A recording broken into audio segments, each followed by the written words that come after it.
Hai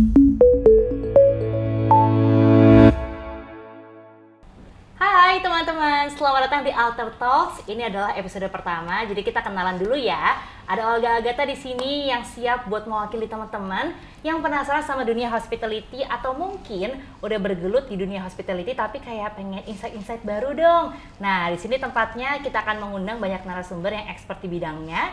Jadi teman-teman mudah-mudahan setelah menonton ini bakal dapat banyak insight baru. Spesial di episode pertama, ini Olga Agatha barengan sama CEO dari Alter Stay yaitu Pak Jan. Halo. Apa kabar Pak Jan? Baik, Baik ya, sehat-sehat. sehat, Pusing nggak Pak mikirin kerjaan belakangan ini? lumayan. Kenapa? Ayo, siapa yang bikin pusing di sini? Banyak ya sebenarnya yang membuat pusing, tapi all good lah ya. It's all the fun. Oke. Nah, kalau mungkin teman-teman udah pernah booking Alter Stay atau mungkin yang menonton juga ini adalah property owner gitu ya, udah mengenal Alter Stay sebagai hospitality teknologi startup ya Pak ya. Itu sebenarnya kayak gimana sih Pak konsepnya? Oke. Sebenarnya kita itu adalah sebuah startup atau perusahaan rintisan ya, masih baru gitu. Kita berusaha membuat suatu perubahan di ekosistem hospitality yang kita lihat banyak sekali masih ada ketidaknyamanan, ketidaktransparansian gitu ya, tidak transparan, banyak kecurangan yang terjadi gitu ya. Jadi kita pengen mencoba menjadi solusi untuk hal seperti itu, especially untuk property owners gitu ya. Jadi di sisi lain kita juga mau membantu para guest untuk mendapatkan the best experience selama mereka stay dengan memberikan pengalaman berbeda. That's our tagline, experience different, melalui alternatif accommodations gitu ya, alternatif dari hotel-hotel yang mungkin secara experience biasa aja gitu ya. We're trying to bring up the different atmosphere from alternative accommodation kayak tempat kita sekarang syuting sekarang ini. Ini managed by Alter Stay berarti Yes. ya Pak ya? Oke. Berarti so far ada berapa banyak nih Pak yang udah di manage sama Alter Stay? Saat ini kita punya 58 brand dan itu equals to almost kurang lebih 300 kamar ya. Jadi karena ada unit yang seperti ini kayak private villa, ada yang bentuknya multi unit, ada yang mungkin bentuknya juga co-living, guest house. Jadi ada macam-macam ya. Satu brand nggak equal to one room. Iya. Berarti tadi aku tangkap ada sisi property manajemennya, tapi juga ada sisi sebenarnya kayak online travel agent juga kah Pak? Atau gimana? Mungkin kalau kita ngomong online travel agent, kita nggak head to head banget sama online travel agent sebenarnya. Jadi online travel agent we partner with them untuk biasanya untuk datengin tamu, right? Okay. Tapi batasan dari online travel agent sendiri kan sebenarnya cukup mempertemukan properti dan guestnya gitu, tamunya ya. Sedangkan kalau kita itu our job starts actually waktu mereka selesai booking. Dari selesai booking, mereka pre-check-in, kita make sure kebutuhan mereka apa, sampai mereka masuk selama stay, dan akhirnya mereka pergi untuk live review yang hopefully kita bisa ketemu lagi lah, to become jadi repeat order gitu. Oke, jadi sebenarnya yang dipusingin dalam tanda kutip yang dipikirin tuh antara property owner sama orang yang booking villanya gitu Pak? Right, mungkin ditambah satu lagi sebenarnya juga tim yang ada di lapangan yang membuat experience-nya itu juga ya, kalau kita ngomongin apa yang kita pusingin gitu. Karena I think dari tiga sudut tadi, dari sudut pemilik properti, sisi tamu dan sisi staffnya gitu ya, masing-masing punya challenges, masing-masing punya pain point yang we're trying to solve gitu. Oke. Nah kalau dari background-nya Pak Jan sendiri kan awalnya bisnis Pak, terus habis itu sempat magang di hospitality kan ya waktu itu, yang perusahaan Thailand ya. Nah kenapa awalnya bisa milih, oke deh aku mau terjun di hospitality gitu? Oke. Sebenarnya kalau hospitality sebenarnya udah agak mendarah daging dari passionku udah sejak dari kecil ya kayaknya. Mungkin dari zaman SD atau SMP maybe like itu kalau ke hotel tuh punya suatu feel yang beda lah. The way kita di-serve tapi juga the way they serve other people itu udah kinda connect gitu. Cuma well as life happens, masuk kuliahnya juga bukan hospitality. Masih masuknya di bisnis segala macam, so lebih ke apa ya, common sense, maybe yang kayak biasanya udah ngikutin jalur aja deh gitu, until certain point, kayaknya it's time for me to actually living up my passion and living up my dream gitu sih. Oke. Nah, terus dari berbagai pengalaman Pajan sebelumnya kan aku juga sempat lihat pernah jadi HR juga di perusahaan hospitality. Apa yang akhirnya membuat kayak oke deh sekarang saatnya aku membuat sendiri gitu? Alright. Kalau ngomongin itu sebenarnya waktu di company yang lama memang kebetulan aku pengen belajar banget. Aku tuh orangnya kayak pengen cobain semua gitu ya Pak ya? Pengen cobain semua, pengen tahu apa sih kalau suatu hospitality company, belajar masuk dulu pertama kali aku masuk sebagai sales, business development, terus belajar juga untuk di bidang reservasinya, di bidang guest service-nya, belajar tentang HR, terus revenue, akhirnya end to end-nya belajar semua gitu ya. Tapi I think one point yang bikin aku akhirnya untuk I think I need to make our own gitu adalah sebenarnya lebih ke pain point yang nggak diselesaikan oleh company sebelumnya aja sih sebenarnya. Jadi ada pain point karena kebetulan aku dekat dengan owner karena aku yang bawain owner ke company, right? Jadi aku ngelihat ada pain point yang nggak solve, and I think kayaknya kita bisa solve the problem differently gitu. Makanya kita nggak, in a way juga nggak terlalu competing in a way gitu ya sama company yang lama, karena kita try to have different different approach, right? Yeah. Oke. Jadi apa Pak yang ditawarkan sama Alterstate yang beda dari penyelesaiannya sebelumnya nggak selesai gitu? Right. Kalau soal penyelesaian sebenarnya mungkin di awal dulu waktu kita mendirikan company sebelum Alterstate yang kita sebut FHM, Framework Hospitality Management, itu kita ngelihat bahwa paling pokoknya itu permasalahan dari soal profitability. Gitu. Jadi kalau mungkin a lot of property management fokus mereka, ayo kita bisa kok jualin propertinya, dan I think psychologically speaking everybody wants where's the money. Jadi lebih seru kalau ngomongin mana bisa dapetin saya revenue berapa segala macam. Tapi sebenarnya yang setelah kita bantuin revenue kemarin di company yang lama, kok owner tuh masih belum puas gitu ya. There's still pain point yang apa sih masalah mereka Pak? Iya, jadi setelah mereka bisa jualan, problem berikutnya terus yang sebenarnya masuk ke kantong mereka beneran itu berapa sih? Real profitnya berapa sih? Karena kenapa? Loh, setelah uang masuk dia harus bayar tadi agensinya, harus bayar pegawai, harus bayar listrik, harus bayar laundry segala macam. Belum dan itu kompleksnya adalah ketika pengen semuanya setransparan mungkin ya ownernya harus di sana dong. Untuk tahu segalanya. Tapi kan itu nggak memungkinkan untuk semua orang. Banyak bisnis ya selain gitu. itu. Nggak itu doang main fokusnya. Jadi kalau kita ngomongin si owner ini, mereka punya dua choice. Mereka mau ngelakuin itu sendiri semua, which is gonna takes a lot of their time. Atau dia bisa nitipin orang, right? Nah, ketika dia titipin orang, there's several options. Ada orang yang bisa dititipin tapi nggak punya transparansi, sehingga apa yang dilaporkan bisa dimainin. Karena, again, orang di market yang kita pegang ini, di alternative market, mostly ownernya adalah individual owner, bukan suatu corporation, yang bukan yang gitu besar dengan sumber daya yang besar yang bisa, kita hire orang ini untuk ngecekin apa segala macam. Gitu ya? Mereka mostly doing audit by themselves gitu. Jadi, sistem yang transparan itu menjadi suatu yang paling trigger gitu.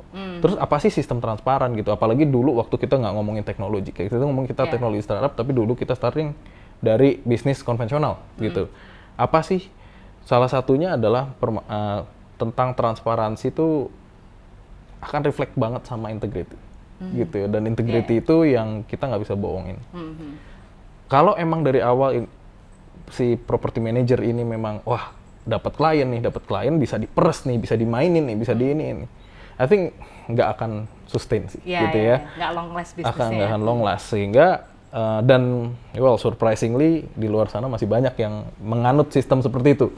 Dan banyak juga property owner yang menaruh kepercayaan ke property management seperti itu, gitu ya. So yang kita pengen coba adalah kita bisa berikan transparansi berdasarkan integrity tadi dulu paling nggak. Jadi dari integrity itu terbukti juga dengan mungkin partner-partner kita yang juga udah sampai ada yang sampai 4 tahun gitu ya. Ya kita bisa membuktikan memang intention kita matters. Salah satu core value kita adalah intention matters. Jadi intention kita jelas bahwa kita pengen bring the best value. We want to bring the most value to the owners dalam bentuk profit, dalam bentuk kepercayaan, dalam bentuk integritas gitu ya. Yang akhirnya setelah menjadi alter state, tertranslate lah itu dalam bahasa coding, dalam bahasa teknologi. Oke, gimana tuh meneruskannya dan bisa scale untuk bisa dibagikan juga benefit yang udah kita berikan ke klien-klien lama kita ini ke klien lebih banyak lagi, ke property owners lebih luas lagi. Gitu. Dan we're on the way lah ke sana ya. Dibilang kita belum nyampe sana, cuma we're on the way untuk bisa nyiptain suatu sistem yang tadi transparan untuk bisa membantu lebih banyak lagi lah property owners di luar sana. Oke. Nah, kalau dari property management itu kan biasa kayak ada fee-nya lah per bulan atau kalau di alter state itu tuh sistemnya gimana, Pak? Pembagiannya. Nah, itu menarik juga karena itu hubungannya sama yang tadi sebenarnya. Ketika orang yang pengen fokusnya ke revenue, mereka akan ngambil fee biasanya dari revenue base, gitu ya, ngambil dari revenue base. Karena nggak tahu what's going on setelahnya. Setelah ambil revenue ya udah terserah. Udah tutup mata gitu ya. Nah, kalau kita ngambilnya dari gross operating profit, artinya apa? Jadi dari biaya operasional dulu kita perhitungkan, baru kita bagi hasil, gitu ya. Sehingga kalau memang ada, kita bayar orang kemahalan, kita juga ambil salah dong, karena kita kenapa nggak menghemat di sana? Kita bayar listrik kegedean, kenapa kita harus bisa ngecek, kenapa kita harus juga maintain that. Jadi kita punya responsibility, nggak cuma sekedar hanya menjualkan, kita membawa tamunya masuk, tapi ada extended services yang akhirnya membuat itu jadi lebih beneficial lah lebih untuk win-win gitu nggak sih sebenarnya antara kita sebagai company misalnya sama property owner-nya tuh lebih win-win setara kali ya jatuhnya. Oke. Terus Pak, kalau di dalam alter state-nya sendiri itu ada apa aja Pak divisi-divisinya atau mungkin kayak turunan bisnisnya? Oke. Kalau ngomongin soal turunan bisnis agak kompleks ya kalau dibilang, karena kalau kita ngomongin saat ini fokus kita masih di end to end gitu ya. End to end artinya memberikan jasa kita supaya properti itu kayak jalan otomatis, kayak jalan sendiri gitu ya. Owner nggak usah pusing dia tinggal lihat track recordnya aja deh, lihat log soal operasional ada apa aja yang terjadi, keuangan seperti apa aja yang terjadi, marketing kita udah ngelakuin apa aja, reservasi berapa banyak tamu masuk, bayar berapa. Tapi kalau kita breakdown kecil-kecil pun di dalamnya masih ada unsur-unsur tentang building maintenance, ada unsur tentang tadi juga tentang yang nggak jauh dari yang lama ya, maksudnya dari gimana kita membantu properti ini bisa laku gitu ya, menjualkan, connect sama online travel agent. Ada feature lagi tentang gimana kita bisa ngurus keuangan mereka, ada feature juga untuk membantu brandingnya mereka, marketingnya mereka. Udah sampai juga tentang pengadaan barang, pengadaan tenaga, itu juga secara ngomongin mungkin nggak menjadi unit bisnis, tapi mungkin menjadi fitur di dalam. Berarti semua dibantu sama alter state ya Pak ya? Ibaratnya kayak property owner tinggal tunggu diem aja, udah diurusin semuanya. Betul. Oke. Nice. Jadi tadi aku sempat dengar juga yang kayak, berarti kalau misalnya ada kerusakan nih di bangunan ini, itu yang ngurus alter state? Betul. Oke. Menyenangkan sih, jadi kayak terima beres semuanya ya. Oke. Terus selama ini memanage itu gimana Pak? Kan banyak banget yang diurusin kan. Kesulitannya apa tuh Pak? Wow. Kalau kesulitan. Berapa jam nih buat jelasin ini semua? Kalau soal kesulitan sebenarnya buat kita setiap kesulitan itu pasti ada, dan di berbagai sisi. Tapi salah satu core value kita juga yaitu everything is work in progress. Kita juga pengennya terus belajar ya, maksudnya satu kesalahan jangan sampai itu terulang. That's another core value juga sih. Mistake is not for repeating, it's for learning gitu. Jadi kita juga bersyukur bahwa kita masih punya ruang untuk belajar, juga masih ada dan kita langsung menyadari gitu lah, maksudnya ini memang yang langsung menjadi feedback gitu. Ini ada misalnya ada komplain dari tamu, ada komplain dari pemilik properti, langsung bisa kita tangani, langsung bisa kita buatkan sistem untuk tidak sampai terulang kembali gitu ya. Supaya kesalahannya lebih berbobot lah berikutnya jangan sampai ngulang lagi. Itu yang kita nggak mau, sehingga pembentukan sistem yang kita lagi bikin pun juga arahnya ke sana gitu untuk berdasarkan feedback yang kita udah punya data point yang segini banyak, kita bisa menciptakan suatu algoritma yang oke, jangan sampai kesalahan-kesalahan yang udah kita alami berkali-kali itu udah dengan sudut pandang yang macam-macam itu terulang lagi gitu. Oke. Jadi walaupun masalah pasti ada, cuman kayak setidaknya itu sih mentalitas untuk nggak ngulang kesalahannya yang di-highlight di sini ya Pak. Betul. Ya. Terus so far berarti kan nggak cuma di Bali ya Pak, ada yang di Jogja juga ya? Ya. Nah, memanage 2 kota tuh gimana tuh Pak? Oke, kalau di Jogja sebenarnya I think masih terlalu prematur untuk menyebut, kita bilang kayak oh kita punya 2 presence di 2 kota gitu ya, karena Jogja dan Bali marketnya sangat-sangat berbeda gitu. Sangat berbeda dengan tujuan juga masing-masing dari property owner, masing-masing ekosistemnya pun di sana juga agak berbeda gitu. Kayak mungkin casing point kayak kemarin kalau di Bali mungkin kita ada 1 orang kemarin calon investor juga, dia mikir mau bikin di Bali apa di Jogja. Right? Terus my answer adalah kalau investmentnya tujuannya benar-benar mendapatkan passive income and return on investment, go with Bali. Tapi kalau mau buat retirement income, go with Jogja. Kenapa? Mungkin ya mungkin karena banyak orang Jakarta juga kan dari Pulau Jawa juga, mungkin Jogja menjadi aksesnya juga lebih mudah apa segala macam buat mungkin orang tua nggak mau naik pesawat atau something. Jadi Jogja would be gitu ya, tempat mereka retire, dan biasanya mereka retire tapi kamar-kamar lain atau dia mungkin bikin komplek atau bikin satu rumah yang cukup besar dengan kamar banyak. Kamar-kamar itu buat monetize pensiunnya mereka. Itu di Jogja. Sehingga kebutuhannya beda banget ketika kita ngomongin di Bali untuk maximizing ROI, maximizing profit segala macam. Di sana kita bilang profit, nanti bilang listriknya kita ngirit listrik, si bapaknya lagi pengen ngadem, susah juga gitu kan. Jadi itu yang mungkin marketnya beda banget gitu ya. Jadi approach-nya akan berbeda sekali. Dan untuk Jogja juga, I think marketnya juga masih sangat prematur, masih sangat muda lah dari sisi teknologi segala macam. Jadi yang bikin kita sangat excited justru ke sana. Karena I think we can do a lot of things di sana sih. Kalau dari sisi tamunya Pak, perbedaan Bali sama Jogja gimana? Terutama dari asal ya. Kalau Jogja mostly local, kalau dari Bali mostly internasional. Habitualnya atau kayak spending behaviornya? Banyak di Jogja itu yang market transit sebenarnya. Market transit itu apa? Maksudnya ya ke Jogja cuma mungkin sekitar 2 hari aja gitu ya, atau over the weekend. Makanya market weekend mereka kuat sekali. Di Bali weekend nggak ada bedanya sama weekdays ya. Tiap hari liburan di sini. Jadi itu yang bikin Bali dan Jogja tuh lumayan beda dari segi market ya. Dan juga market Jogja tuh banyak yang bisa dibilang yang marketnya justru nggak terlalu diakomodasi. Oh gitu, kenapa Pak? Jadi banyak yang misalnya mereka tinggalnya di Solo.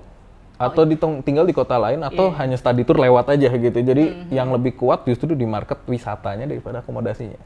Gitu ya. Jadi itu F&B itu lebih jalan. F&B, tempat wisata, itu yang mungkin jadi menarik gitu ya. Ternyata gitu. Padahal aku sering lihat kayak teman-teman misalnya kayak udah bosan ke Bali main ke Jogja, tapi ternyata tuh masih kecil ya Pak ya dibanding yang di Bali. Sangat kecil sih, jauh banget. Tapi kalau kita ngomongin jumlah properti, Bali itu mungkin sekitar mungkin ada 5-6 kalinya Jogja jumlah propertinya. Tapi okupansinya itu jauh banget. Mungkin di Jogja itu overall rata-rata mungkin hanya 25-30%, Bali 80-90% di 5 kali properti yang lebih banyak gitu. Jadi crowd-nya memang jauh. Dan again Bali juga pulau, Jogja is just a small city. Jadi nggak terlalu bisa apple to apple gitu. Terus waktu memutuskan untuk pilih Jogja, kenapa Pak? Di antara banyak kota atau tempat di Jakarta, di Indonesia? Mungkin ceritanya agak mundur dikit lagi ke company lama juga ya. Mungkin kalau ada yang nonton ini dari company lama, nggak apa-apa sih. Teman-teman dari company lama. Waktu terakhir kali sebelum aku keluar, memang lagi ekspansi ke sana. Gitu ya, lagi proses pertama kali ekspansi ke Jogja. Dan Itu dulu waktu Gunung Agung meletus. Oke. Jadi tahun 2018 kalau nggak salah ya. Jadi awal-awal 2018 gunung meletus. Try to expand the market ke Jogja gitu. Dan baru tahulah Jogja tuh marketnya kayak apa dan menariknya bagaimana gitu ya. Sebenarnya kalau ngomongin kota, Jogja memang kebetulan karena kita sudah bisa bangun infrastruktur di sana gitu ya. Maksudnya bisa bangun tim di sana. Yeah. Kalau ngomongin area lain yang kita pengen, sebenarnya ada lagi area lain yang saat ini juga penjajakan untuk bisa masuk ke lagi daerah dilirik gitu lagi ya. dilirik gitu sebenarnya. Dan marketnya tapi kemungkinan akan agak mirip kayak Jogja tadi sih sebenarnya. Gitu. Okay. Itu buat plan dalam waktu dekat atau masih jangka panjang? Hopefully dalam tahun ini ya kita bisa di kota itu ya. Oke. Kalau plan alter stay-nya sendiri, jangka pendeknya apa dan jangka panjangnya apa nih Pak? Jangka pendek, let's say kalau jangka pendek di tahun ini, as this recorded 2023 awal, dalam jangka sangat pendek kita di Q1 2023 kita pengen mencapai yang kita sebut operational excellence. Artinya apa yang tadi ya kita belajar dari semua kesalahan kita beresin semua, let's make something as excellent as possible gitu ya, dari sisi services kita ke owner, dari service kita ke guest gitu ya, kita sempurnakan lagi, lalu dilanjutkan dengan Q2 di scalability yang tadi aku bilang tentang gimana sih abis ini kita bisa mereplicate yang udah oke ini gitu kan gitu. Nanti di quarter ketiga kita punya goals untuk memperkuat branding kita karena by then produk kita sudah mencapai operational excellence, punya scalability, and then kita invest heavily in branding sehingga di Q4 target kita adalah growth gitu ya. Oke. Padat ya Pak tahun ini kayak. Padat. Ini baru ngomongin setahun nih. Iya, baru Terus kalau jangka panjang yang besarnya lagi tuh apa Pak sebenarnya? Tadi kan sempat nyebut ekosistem juga kan? Ya. So mimpi kita sebenarnya di Alter Stay nggak muluk-muluk. Sebenarnya. Jadi mimpi kita di Alter Stay, kita ingin mengubah ekosistem hospitality kita di awal ya. Dan ekosistem hospitality itu kita nggak cuma ngomongin akomodasi. Ekosistemnya itu berkaitan dengan banyak hal gitu ya. Misalnya Pak? Kita berhubungan dengan bisnis lain yang berhubungan sama akomodasi kita. Oke. Berhubungan dengan experience di dalam, kalau kita ngelihat dari kacamata, kayak tadi kita bagi 3 kacamata, kacamata pemilik properti misalnya. Dari kacamata pemilik properti, apa aja sih selain mereka ngomongin tentang pengelolaan properti? Apakah mereka punya concern-concern lain? Contoh, aku pengen bangun lagi dong. Bangun nih dari Aku scratch pengen banget bangun nih. lagi. Aku pengen jual. Aku pengen beli.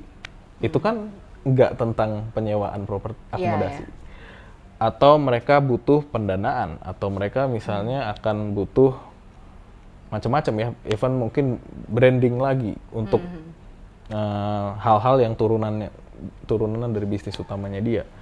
Kalau dari kacamata guest, mereka pengen apa aja sih? Mereka datang, oke, dapat tempat tinggal, tapi berikutnya apa? Mereka pengen makan, mereka pengen liburan, tempat hiburan, mereka pengen all that they can experience gitu ya, mungkin connect with other people segala macam. Dari kacamata staff, mereka pengen dapat extra income, mereka pengen dapat kenyamanan kerja, mereka pengen dapat pelatihan. Nah itu jadi ketika ngomongin ekosistem, pain point mereka tuh banyak banget yang belum terjawab gitu ya, sehingga jawabannya adalah ya mimpi kita memang nggak muluk-muluk sih, pengennya bisa membantu semua pain point itu gitu ya. Banyak tapi Pak masalahnya yang diurusin ya, banyak Gitu. sih banyak. Tapi ya karena semua ekosistem saling berhubungan, jadi kayak satu kebantu bisa ngangkat-ngangkat yang lainnya juga ya Pak ya. Betul. Oke. Itu besar sih Pak mimpinya sebenarnya ya. Mimpinya besar. Terus dengan tim yang Bapak punya sekarang ada 100 orangan lebih atau? Belum sampai 100 sih. Mungkin tahun ini nyampe, tapi belum 100 orang. I mean, ditambah memanage in-house-nya juga kan, maksudnya kayak... Oh ya, kalau including yang di in-house dan tim yang ada di lapangan, oh ya banyak sih. Mungkin 150 mungkin ada ya. Gitu. Oke, menyeimbangkan tuh semua gimana Pak kuncinya? Kalau dibilang punya kunci sekarang, mungkin kita masih mencari kunci paling tepat. Oh karena masih trial and error kayak coba Masih ini banyak bisa, mencoba. ini enggak Yes, gitu ya? Yes, dan walaupun kita mencoba segalanya itu tetap dalam taraf profesionalitas ya, bukan berarti kayak suatu properti jadiin bahan kelinci percobaan, enggak juga gitu ya. Iya, iya. I mean, definitely yang menjadi tolak ukur kita adalah ketika kita melakukan sesuatu dan terjadi suatu kesalahan atau suatu komplain, ini kesalahan yang sebenarnya bisa kita hindari apa enggak. Ketika kita sambil maju, terus ternyata pas sambil jalan ini kayaknya udah pernah ditanganin, kok bisa terjadi lagi, artinya ada sistem yang salah. Oke. Tapi kalau misalkan kita maju, properti makin banyak, tim yang ini makin banyak, owner makin banyak, kios makin banyak, and then ada new challenges yang masuk, wait, kita belum pernah di skala ini Iya, nih. iya, itu udah beda urusan sih. That's good pain to have ya, maksudnya good problem to have gitu. Artinya memang growth pain kalau orang pada bilang gitu. Jadi itu indikator kita sih untuk gimana bisa make sure kalau as we grow kita tuh benar-benar pain yang terjadi itu memang growth pain, bukan ngulang lagi masa lalu kayak ini kan mestinya udah kelar dari kemarin gitu. Itu yang kita pastikan gitu ya.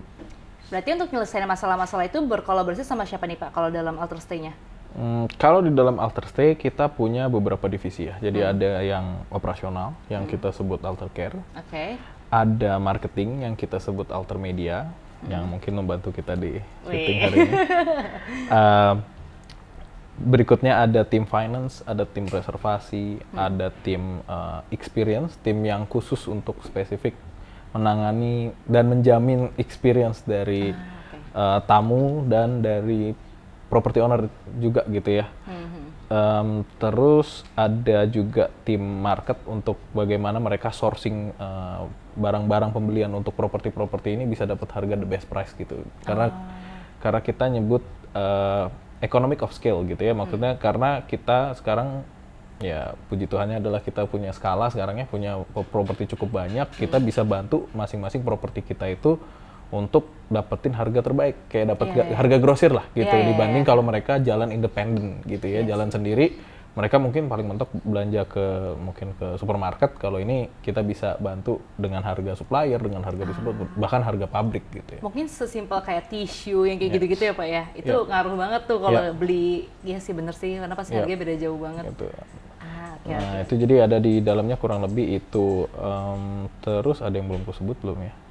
Kayaknya Alter itu sih. Care, Alter Media, terus ada apa lagi tadi? Ada finance, reservasi, experience, dan of course tentu saja yang kita bread and butter sekarang adalah tech ya, tim tech, tim teknologi kita. Jadi tim teknologi kita juga berfokus untuk tadi menyelesaikan masalah-masalah yang kita udah temukan tadi, tapi dijawab dalam bentuk teknologi gitu, dalam bentuk sistem, dalam bentuk aplikasi, dalam bentuk website gitu.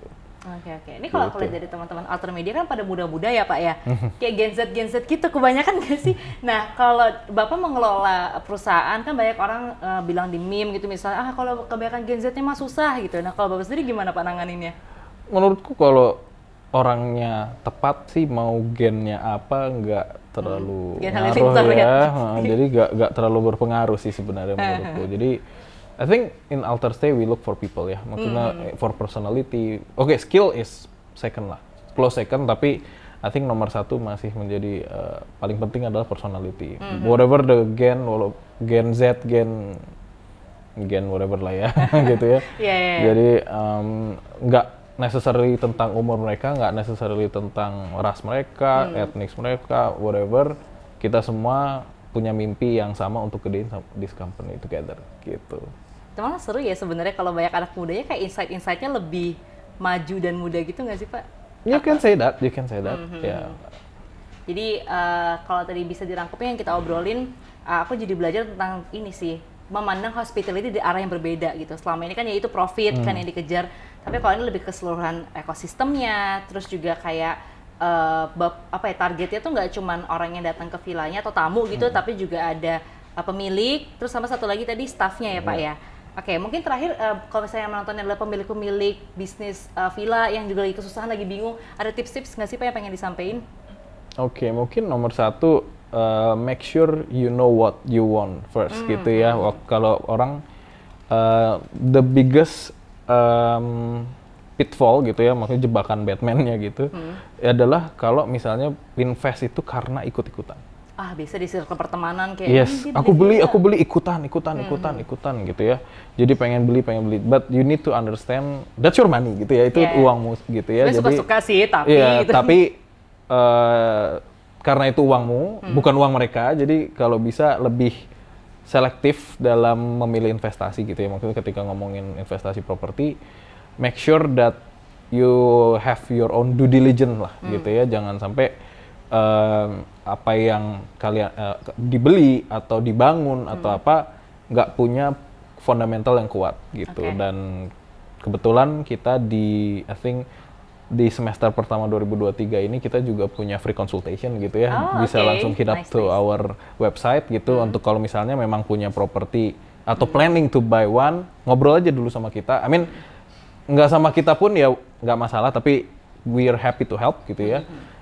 Just to know, to have that punya bayangan dulu lah gitu, jangan sampai terjebak karena untuk urusan properti it's not about beli makanan dari online grocery yang terus kalau nggak enak bisa dibuang gitu kan. Beli properti udah investasi berapa miliar, ternyata nggak cocok, nggak sesuai marketnya, nggak sesuai bentuknya, nggak sesuai dari operasionalnya, akhirnya malah bukan happy, malah jadi.